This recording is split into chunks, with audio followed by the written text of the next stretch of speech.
Kim çok romantikti? Kim çok kıskançtı? Kim həmişə dediyində haqlı çıxır? Bax, mən sənə demişdim, belə olacaq. Kimə bir sözü 2 dəfə deməlisən? Kim birinci sevgisini etiraf edib, amma tam səmimi? Bəs evlilik təşrifi kimdən gəlir? Kim pulunun qədrini bilməyəndir? Hara gəldi pul xərcləyəndir?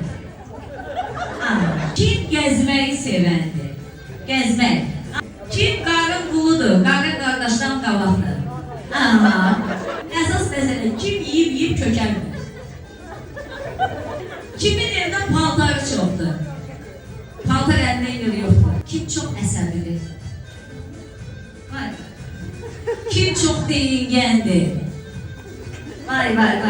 Ay canım, sən düşün qabaqdadır. Kim davanı birinci başlayır?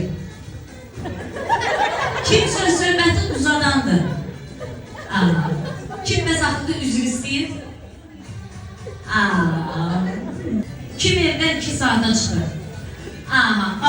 Mən gəldinə gözləyərdim.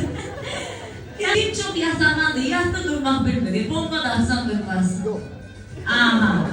Kim həmişə görüşə gecikir? İş güc imkan verir ki, kimi gece yarı soyuncunun qabağında tutmalılar.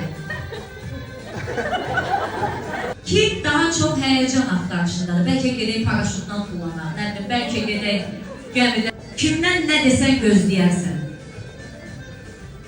Dəlisi ol da yəni.